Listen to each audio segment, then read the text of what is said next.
Covid के नए आंकड़े आ गए हैं। पूरे देश में कोविड के 58,000 से ज्यादा नए केस सामने आए हैं।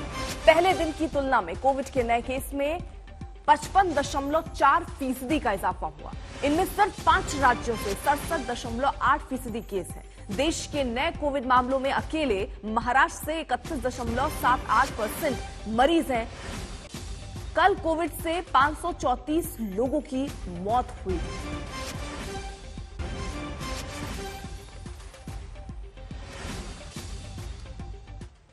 तो कोरोना का संक्रमण विकराल होता जा रहा है। नए केस लगातार बढ़ रहे हैं तो ओमिक्रॉन का आंकड़ा भी डरा रहा है। दिल्ली में वीकेंड कर्फ्यू लगा दिया गया है, लेकिन भीड़ को देखते हुए मेट्रो में 100% मुसाफिरों की एंट्री फिर से शुरू कर दी गई है। उधर मुंबई और महाराष्ट्र में लगातार आंकड़े बढ़ रहे हैं। मुंबई के मेयर ने कहा कि अगर आंकड़े 20,000 के पार गए तो लॉकडाउन लगाना पड़ेगा। दिल्ली में आज चुनाव आयोग की अहम बैठक हो रही है, जिसमें डोर टू डोर कैंपेन और चुनाव रैली पर चर्चा होगी। यूपी में भी 6 जनवरी से लॉकडाउन का फैसला है। उधर कोलकाता में जैसे कोरोना बेकाबू होता दिख रहा है, 83 पुलिसकर्मी कोरोना संक्रमित हुए हैं। हम लोगों को बताया कि कोविड प्रोटोकॉल का पालन करते हुए समय पर चुनाव होने चाहिए।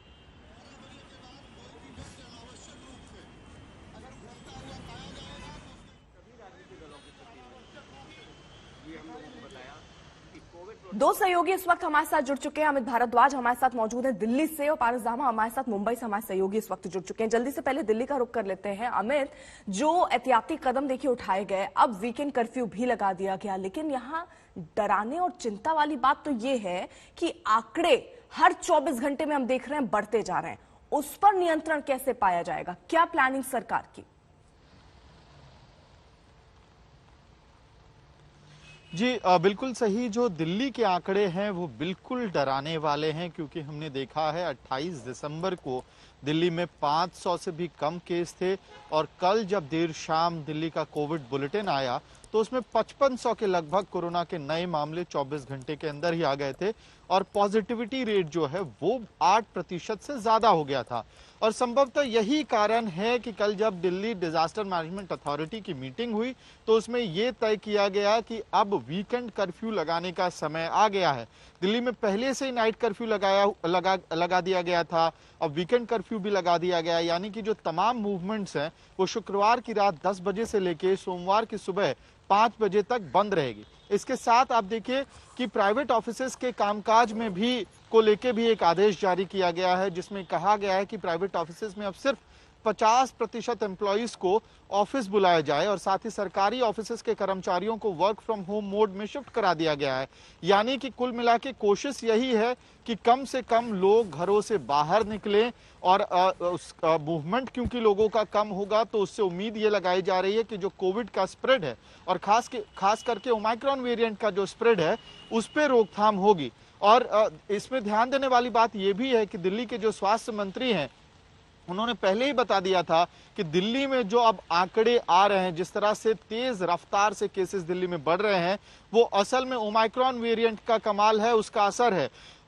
जीनोम सीक्वेंसिंग के आंकड़ों के हिसाब से 80% से भी ज्यादा केसेस जो दिल्ली में इस वक्त हर दिन रजिस्टर हो रहे हैं वो ओमाइक्रॉन वेरिएंट के केसेस हैं। और जो डर था कि तीसरी लहर दिल्ली में संभवतः ओमाइक्रॉन वेरिएंट की वजह से ही आएगा, वो तस्वीर अब लगभग नजर बनाए रखिए। जरा मुंबई का हाल भी जान लेते हैं। पारस, वहां पर क्या सिचुएशन और किस तरीके से उससे लड़ने की तैयारी?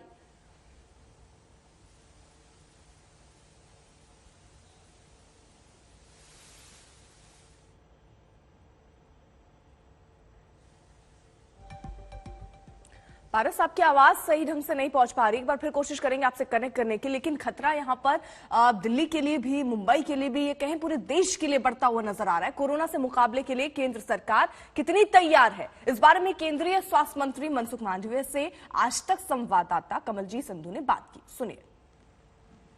बात करने के लिए इस वक्त हैं मनसुख मांडविया।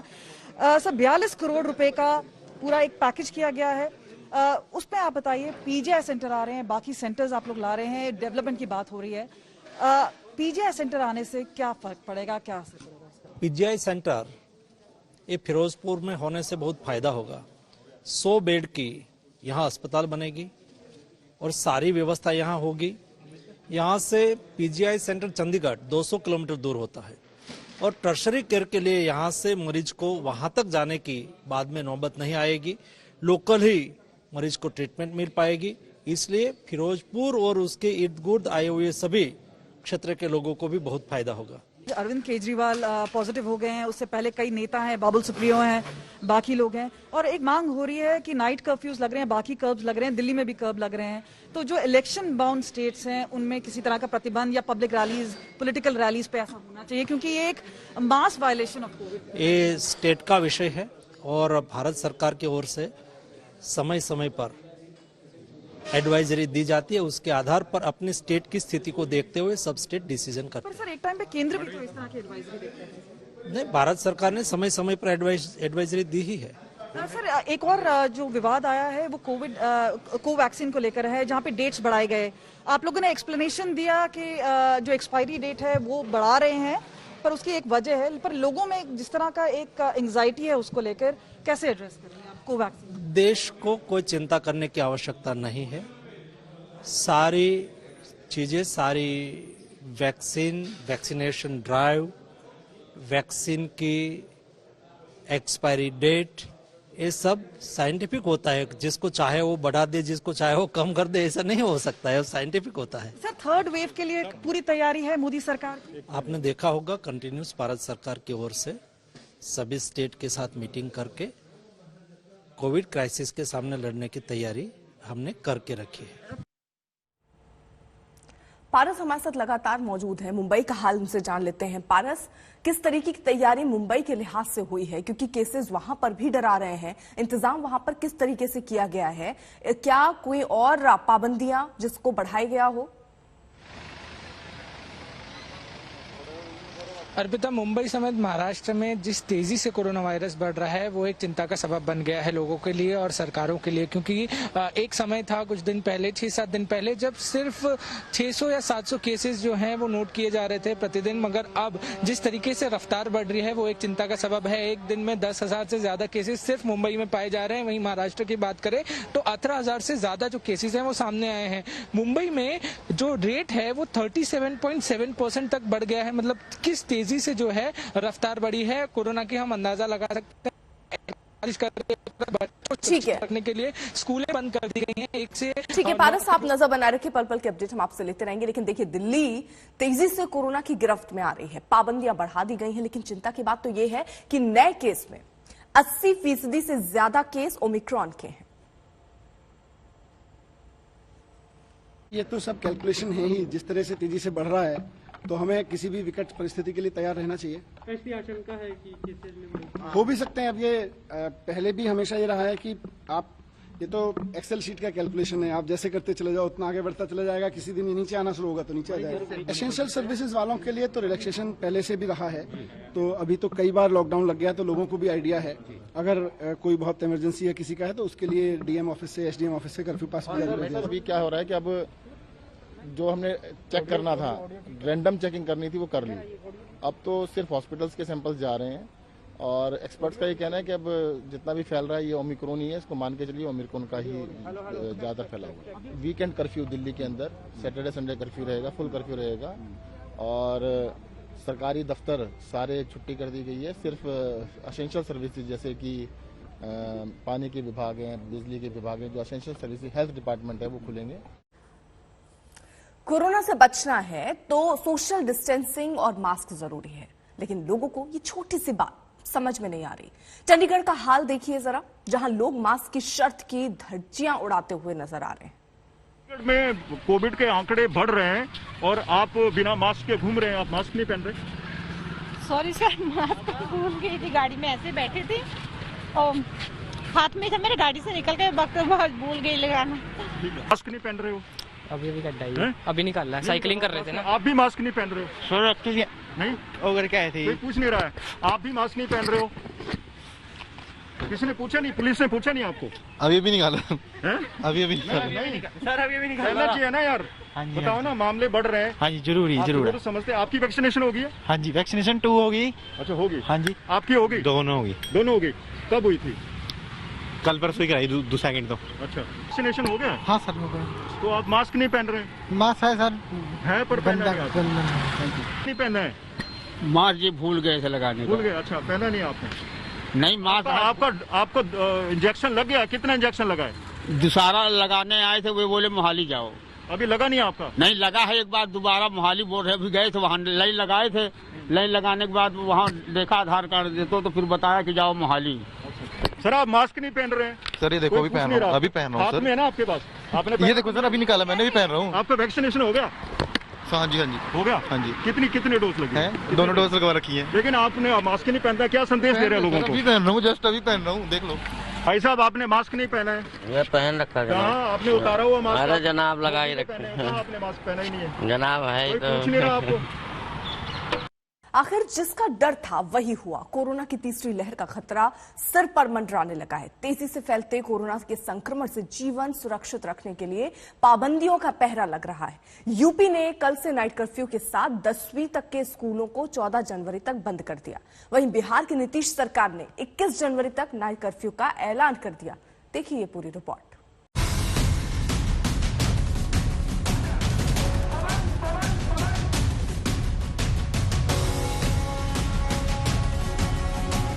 महानगरों को अपने शिकंजे में कसने के बाद कोरोना अब छोटे शहरों में कोहराम मचाने लगा है। तीसरी लहर का खतरा सिर पर मंडरा रहा है। अब लापरवाही भारी पड़ सकती है।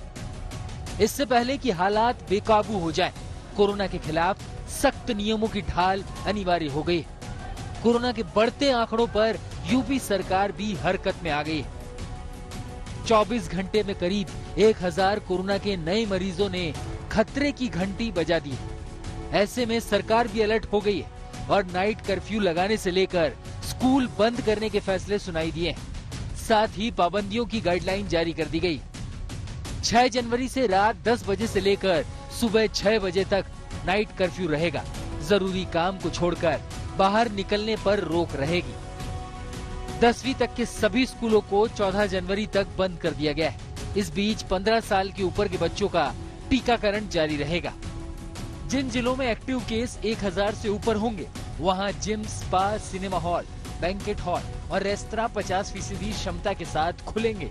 शादी समारोह में बंद वेन्यू में 100 लोगों और खुली जगह पर 50% क्षमता की अनुमति होगी।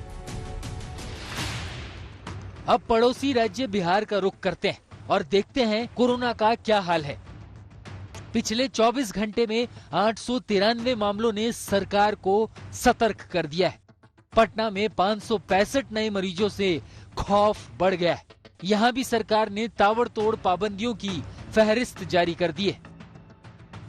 6 जनवरी से 21 जनवरी तक रात 10 बजे से सुबह 5 बजे तक नाइट कर्फ्यू रहेगा। 8वीं तक के क्लास बंद रहेंगे। 9वीं से 12वीं तक के क्लास 50% क्षमता के साथ चलेंगे।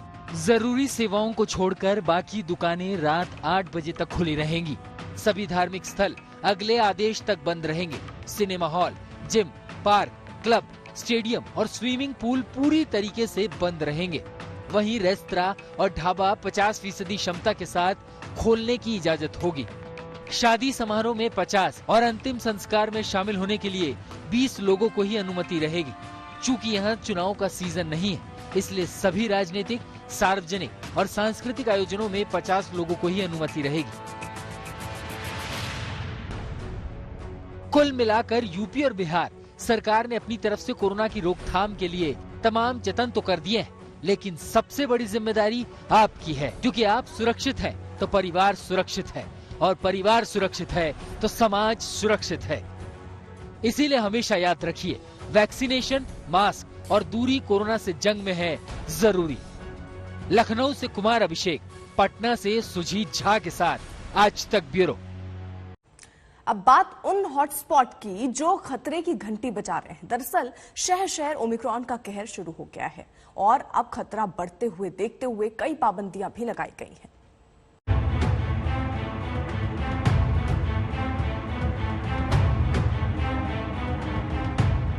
पटियाला के मेडिकल कॉलेज में कोरोना विस्फोट हुआ है। 100 से ज्यादा स्टूडेंट कोरोना पॉजिटिव पाए गए हैं। इससे पहले पटियाला के ही थापर यूनिवर्सिटी में भी 100 से ज्यादा छात्र पॉजिटिव निकले थे। वहीं IIT खड़गपुर में भी कोरोना का क्लस्टर मिला है।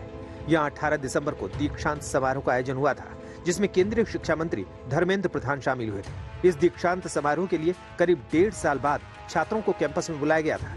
27 दिसंबर तक कैंपस में 2000 छात्र आ चुके थे। कैंपस खुलने के 4 दिन के अंदर 31 छात्र पॉजिटिव निकले।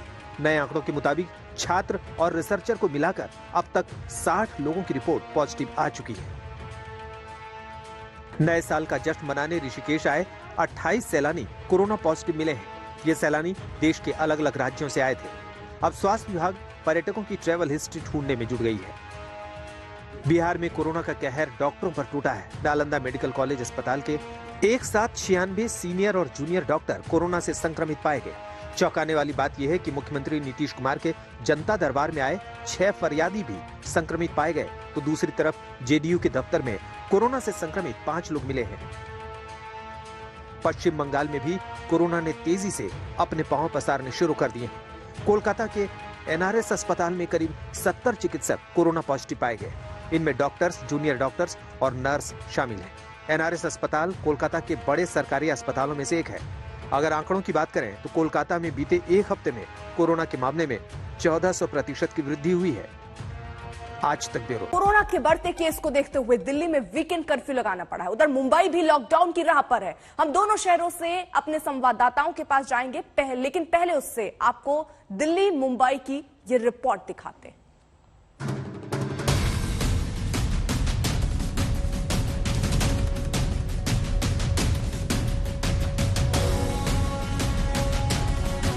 देश के 2 बड़े शहर, देश की राजधानी दिल्ली और देश की आर्थिक राजधानी कहलाने वाली मुंबई, कोविड ने दोनों की हालत इन दिनों एक जैसी कर दी है। दोनों शहरों पर कोविड की मार सबसे ज्यादा पड़ी है। दिल्ली के डिप्टी सीएम मनीष सिसोदिया इसे विकट स्थिति बता रहे हैं। ये तो सब कैलकुलेशन है ही। जिस तरह से तेजी से बढ़ रहा है तो हमें किसी भी विकट परिस्थिति के लिए तैयार रहना चाहिए। ऐसी आशंका है कि केसेस में हो भी सकते हैं। अब ये पहले भी हमेशा ये रहा है कि ये तो एक्सेल शीट का कैलकुलेशन है। आप जैसे करते चले जाओ उतना आगे बढ़ता चला जाएगा। किसी दिन नीचे आना शुरू होगा तो नीचे आ जाएगा।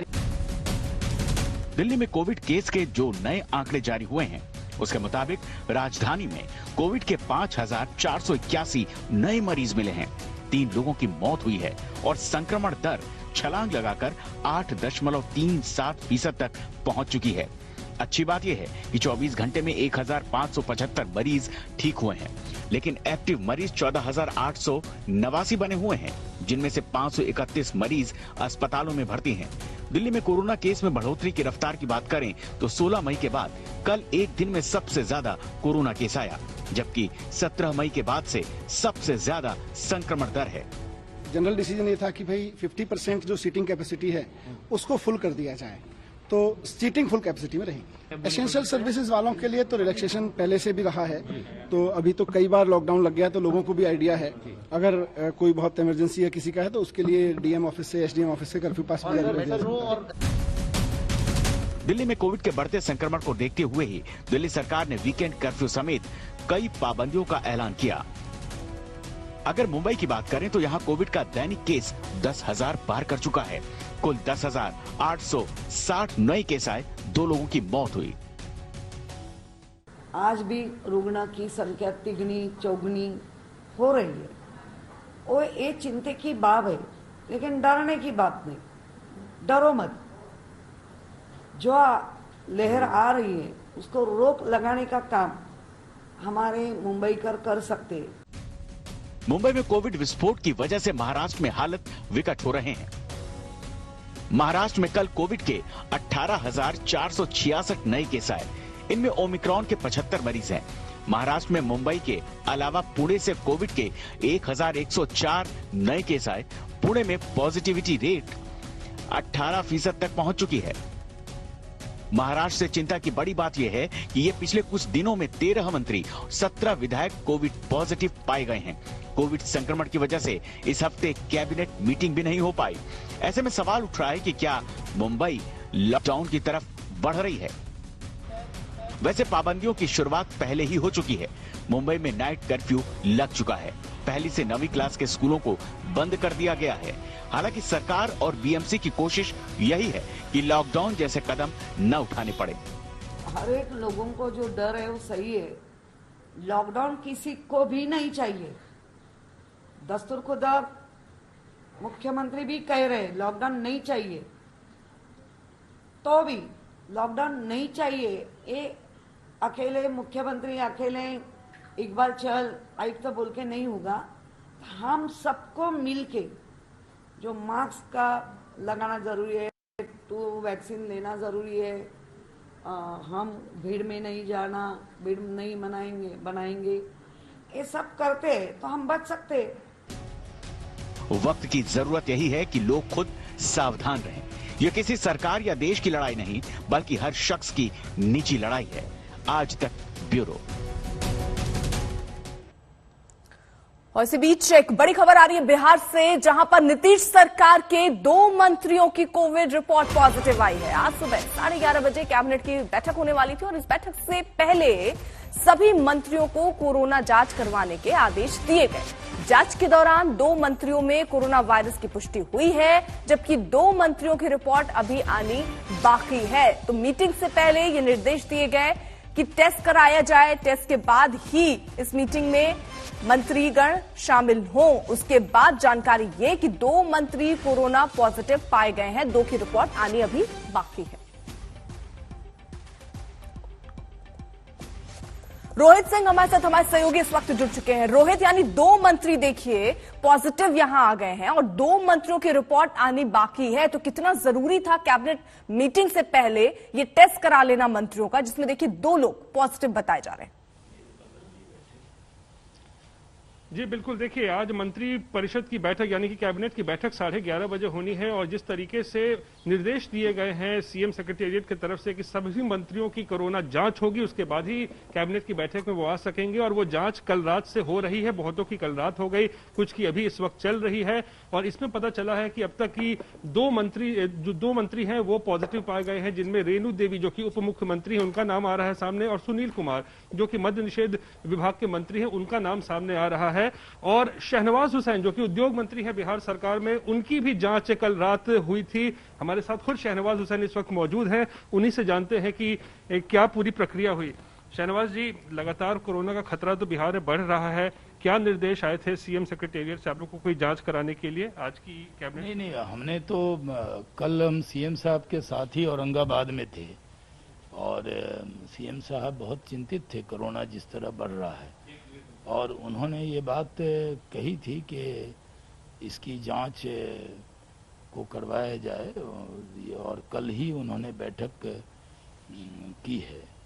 और शाम में जब औरंगाबाद से वो लौटे तो बैठक की और कोरोना गाइडलाइन के बारे में बिहार में क्या क्या हो सकता है ये सब चीज़ें उन्होंने की है। और आज कुछ गाइडलाइन जैसे पार्क, मॉल, इन सब को बंद किया है। लेकिन जब भी कोई बैठक होती है तो खुद सीएम साहब भी अपना टेस्ट करवाते हैं, और पूरे हम लोग भी कल गए थे जब औरंगाबाद, तो मैं टेस्ट करवा के ही गया था, क्योंकि खुद जिम्मेदारी खुद की भी बड़ी होती है। और मैंने कल, आज कैबिनेट की बैठक है तो हमने कल जो है वो कोरोना टेस्ट कराया, और ये देखिए नेगेटिव रिपोर्ट जो है वो आ गई। तो जब नेगेटिव आ गई तो अब जाएंगे बैठक में, उसमें यानी कोरोना से लड़ना भी है और काम भी करना है, तो उसका पूरा प्रोटोकॉल का ध्यान रखा जा रहा है। और जब भी कोई सीएम हो या पीएम हो, उनकी सभा में जब या उनके साथ बैठना होता है तो एक बार एक टेस्ट तो कराना ही होता है। लेकिन 2 मंत्री पॉजिटिव पाए गए हैं और उनमें से एक मंत्री सुनील कुमार कल औरंगाबाद की उस समाज सुधार अभियान यात्रा में आपके साथ बैठे हुए थे, मैंने भी देखा था बगल में, वो पॉजिटिव पाए गए हैं। हाँ, वो ठीक है, सीएम साहब के बगल में मैं बैठा था और मेरे बगल में सुनील कुमार जी बैठे थे। और पता नहीं, अभी आप बता रहे हैं तो ये हमने सुना है, लेकिन मैंने तो रात में जांच कराई है ना, अभी रिपोर्ट मेरी निगेटिव आ गई है तो मैं बैठक में जाऊंगा। कोरोना गाइडलाइन का पूरा पालन बिहार के लोग कर रहे हैं, देश के लोग कर रहे हैं, और ये सही है कि हर किसी को अलर्ट रहना है। कोरोना की लड़ाई अभी ख़त्म नहीं हुई है। कोरोना की लड़ाई को पिछली बार भी पूरे देश में नरेंद्र मोदी जी के नेतृत्व में और बिहार में नीतीश कुमार जी के नेतृत्व में मजबूती से लड़ी गई है। अभी भी ये लड़ाई अधूरी है, इस लड़ाई को मजबूती से लड़ना है। बिहार में लेकिन आपको लगता है कि खतरा बढ़ता जा रहा है जिस तरीके से गाइडलाइंस जारी किए गए हैं? 2200 से भी ज्यादा एक्टिव केसेज इस वक्त हैं। देखिए, बिहार में टीकाकरण बहुत तेजी से हुआ है और खुद सीएम साहब उसको डे टू डे मॉनिटर करते हैं।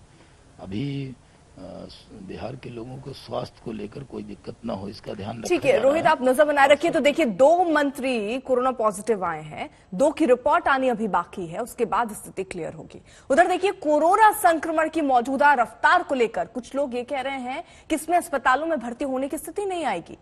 कुछ का तर्क ये है कि जो हालात दूसरी लहर के दौरान बने थे वो हालात इस बार नहीं बनेंगे।